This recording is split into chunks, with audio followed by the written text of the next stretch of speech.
Hi guys, வணக்கம், வந்தனம், நமஸ்தே, நமஸ்கார்.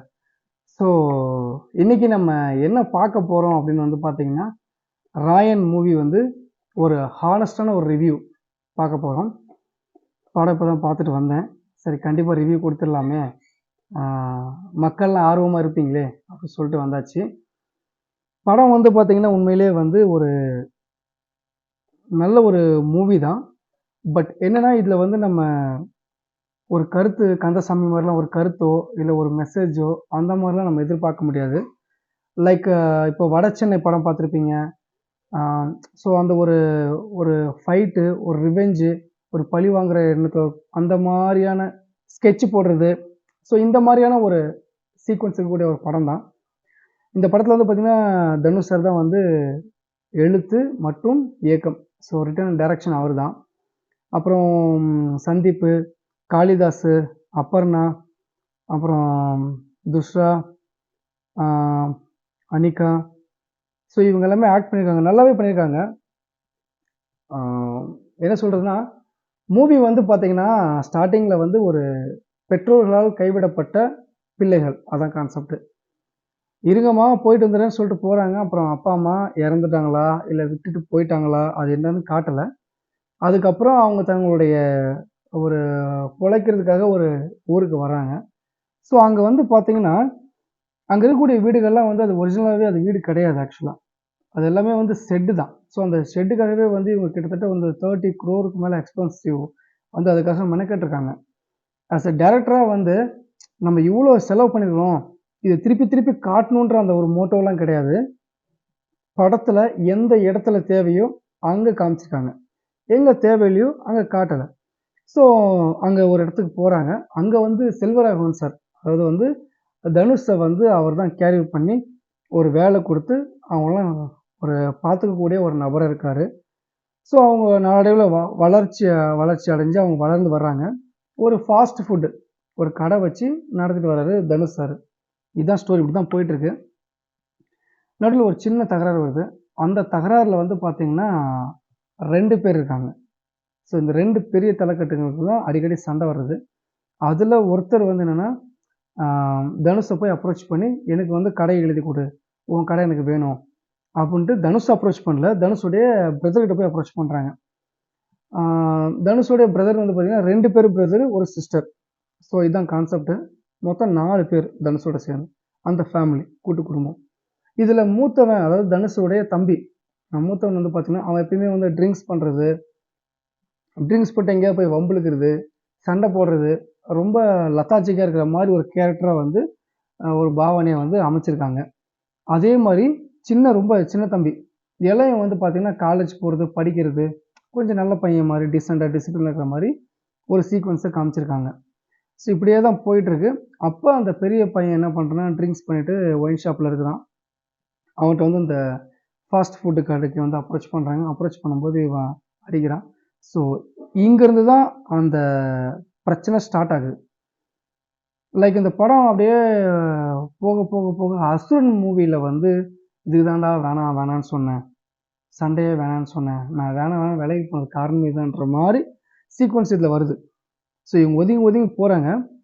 But unfortunately இந்த மாதிரி ஒரு சீக்வன்ஸ் நடந்ததில் வேறு வழி இல்லாமல் தலைவர் வந்து களத்தில் இறங்குறாரு. அப்போ வந்து அந்த தலைக்கட்டு அந்த ரவுடி ஹெட் என்ன பண்ணுறாருன்னா, கூப்பிட்டு வந்து தனுஷை மிரட்டுறாரு. ஏதோ ஒரு சந்தர்ப்ப சூழ்நிலையில் என் பையனை உன் தம்பி போட்டான், இன்றைக்கி நைட்டுக்குள்ளார உன் தம்பி என்கிட்ட இருக்கணும், இல்லைன்னா நாளைக்கு காலைல உன் தம்பி உயிரோட இருக்க மாட்டான், பார்த்துக்கோ, நீ எல்லாம் இருக்க மாட்டீங்கன்னு இவன் பிளாக்மெயில் பண்ணுறான். ஸோ இதுதான் ஃபைட்டு ஸ்டார்ட் ஆகுதுங்க. என்னம்மா ஃபைட் சீன்லாம் தெரியுங்களா? ஃபைட்லாம் கண்டிப்பாக வேறு லெவலில் இருக்குது, தரமாக பண்ணியிருக்காங்க. ஸ்டண்ட்லாம் செம்மையாக இருக்குது. அங்கே ரொம்ப சஸ்பென்சிவாக காட்டுறாங்க. ஒவ்வொரு ஃபைட் சீக்வன்ஸ் எல்லாமே நல்லா காட்டியிருக்காங்க. அந்த ஃபைட் சீனில் வந்து பார்த்தீங்கன்னா, அந்த பெரிய அந்த ஒரு ஹெட்டே வந்து போட்டுறான் தனுஷ். போட்டதுக்கப்புறம் இன்னொருத்தர் அந்த கேரக்டரில் வந்து பார்த்தீங்கன்னா எஸ்ஜே சூர்யா. ஸோ அவர் வந்து ஒரு ரவுடியில் ஒரு ஹெட்டு. அவனு ஒரு பக்கம் ஸ்கெட்ச் போட்டுட்ருக்கான். கடைசியில் பார்த்து தனுஷ் போய் போட்டு வந்துடுறாங்க. இப்படியே போயிட்டுருக்கு. அப்போது அந்த எஸ்ஜே சூர்யாவுக்கு ஒரு கன்ஃபியூஷன், யாரா அவனை போட்டிருப்பா, நம்ம தான் ஸ்கெட்ச் போட்டோம் அப்படின்னு. கடைசியில் ஃபைனலாக வந்து தனுஷ் தான் கண்டுபிடிக்கிறாங்க. கண்டுபிடிச்சதுக்கு அப்புறமேட்டுக்கு அந்த 2 தம்பிங்களையும் வந்து இவன் கூலியால எடுத்துக்கிறான். இவன் ஏதோ பேசி கீசி பிரெயின் வாஷ் பண்ணி எடுத்துட்டு, அதுக்கப்புறம் அவங்க அண்ணன போடுறது இவங்கள வச்சு அனுப்புறான். யாரு? ஆ எஸ்.ஜே. சூர்யா. ஸோ அதான் கான்செப்ட். ஆனா அவனுங்களும் போய் குத்திடுறானுங்க தனுஷ. குத்துறானுங்க. அதுக்கப்புறம் அவங்க தங்கச்சிய வந்து கடத்திட்டு போறாங்க. நெறைய விஷயங்கள் நடக்குது. எஸ்.ஜே. சூர்யாவுடைய பாட்டெல்லாம் வந்து பார்த்தீங்கன்னா சொல்லணும்னா, ஆம், இப்போ மார்க் ஆண்டனி மூவில, மாநாடு மூவில அந்த மாரி எக்ஸ்ட்ரார்டினரி பெர்ஃபார்மன்ஸ் கிடையாது. பட் இந்த படத்துக்கு அவருடைய ஆப்டான ரோல் எந்த அளவுக்கு குடுக்கணுமோ அது நல்லாவே குடுத்துருக்காங்க. எஸ்.ஜே. சூர்யான்னு சொல்றத விட எல்லாருமே இண்டிவிஜுவலா அவங்களுடைய கேரக்டர் வந்து ரொம்ப சூப்பர்வா ஃபேன்டாஸ்டிக்கா பண்ணியிருக்காங்க. செல்வராகவன் சார் வந்து ரொம்ப கேஷுவலா, ரொம்ப அதிகமா இல்லாம தன்மையா நடிச்சிருக்காரு. தனுஷ் சார் வந்து பார்த்தீங்கன்னா, என்ன ஒரு மெச்சூரிட்டி ஆக்டிங்ங்க. நான் ரொம்ப அப்சர்வ் பண்ணேன். எங்கேயாவது பிசிறு அடிக்குமா, தட்டுமான்னு. அந்த இங்கிலீஷ் வேர்ட்ஸ் அவங்க யூஸ் பண்றாங்க. பயன்படுத்தும்போது கூட, அந்த லோக்கல் பீப்பிள்ஸ் எப்படி யூஸ் பண்ணுவாங்கன்ற மாரி அந்த ஒரு வேர்ட்ஸ் உடைய அந்த புரொனன்சியேஷன் அந்த மாரி யூஸ் பண்றாங்க. ரொம்ப மெச்சூரிட்டியான ஒரு ஆக்டிங் தனுஷ் அவர்கள்லாம். எஸ்.ஜே. சூர்யாவும் நல்லா ஆக்ட் பண்ணியிருக்காரு. இந்த படத்துக்கு என்ன ஆக்ஷன் தேவையோ, அத நல்ல அவுட்புட் குடுத்துருக்காங்க. அந்த துஸ்ரா கேரக்டர் அப்பா! ஒரு இடத்துல வந்து தனுஷ வந்து சேவ் பண்ணி வச்சிருப்பாங்க. அங்க ஒரு ஃபைட் சீக்வென்ஸ் நடக்குங்க. அப்படியே பார்த்தா பத்ரகாளி மாரி ஆக்ட் பண்ணியிருக்காங்க. அவங்களுடைய ஃபுல் எஃபோர்ட் போட்டு. செம்மையான ஆக்ஷன்.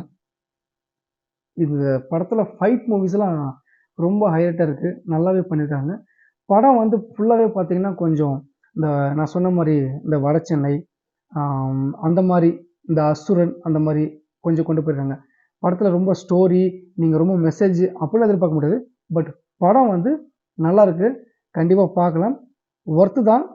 ஆ இந்த படத்துல என்ன ஒரு மோட்டிவ் அப்படின்னா, நம்ம நல்லது நெனைச்சோம், நம்ம நல்லது பண்ணுனா, அது நல்லதா தான் நடக்கும். நம்ம ஒரு சின்ன விஷயத்துல எங்கேயோ ஆரம்பிக்கக்கூடிய ஒரு தப்பு, அது கடைசியில எங்க கொண்டு போய் முடியும் அப்படின்றது தான் கான்செப்ட் இந்த படத்துல. கடைசியில தனுஷும் அவங்களுடைய சிஸ்டர், அதாவது துர்காவா கேரக்டரா நடிக்கிறவங்க. இவங்க 2 பேரையும் சேர்ந்து அவங்களுடைய தம்பிங்கள வந்து கொன்னுடுறாங்க. கொன்னுட்டு பிரகாஷ் ராஜையும் வந்து இதுல பிரகாஷ் ராஜ் சார் தான் வந்து பயங்கரமான ஒரு ட்விஸ்ட். என்னன்னா, அவர் தான் ஸ்கெட்ச் போடுறாரு மொத்தமா ஓவராலா இருந்து. அவர் ஒரு இன்ஸ்பெக்டரா வராரு. இந்த 2 பெரிய தலகட்டையும் தூக்கலான்னு பிளான் பண்றாரு. கடைசியில வந்து அங்க பிளான் பண்ணி ஸ்கெட்ச் போட்டு மொத்தத்தையும் க்ளோஸ் பண்றாங்க. இதுல தனுஷ கூப்ட்டு கடைசியா வந்து எஸ்.ஜே. சூர்யா போட சொல்லி பிளான் பண்றாங்க. அது கடைசியா தான் காட்டுறாங்க. சஸ்பென்ஸிவா போயிட்டுருக்கு படம்லாம். அதுக்கப்புறமா வந்து கிளைமேக்ஸ்ல வந்து தனுஷையே போடுறதுக்கு பிளான் பண்றாரு. யாரு? பிரகாஷ் ராஜ் அவரு. ஆ அவன வர வச்சு அவனுக்கு நம்ம கேஷ் குடுக்குற மாரி வச்சு அவனே போட்டு க்ளோஸ் பண்ணிடலாம். எதையுமே வந்து விட்டு வைக்கக்கூடாதுன்னு. ஆனா தனுஷ் என்ன பண்றான்னா, எஸ்.ஜே. சூர்யாவ போட்டுட்டு திருப்பி அவன் கண்ணும் காணாம இடத்துக்கு வந்து எஸ் ஆயிடுறாப்புல.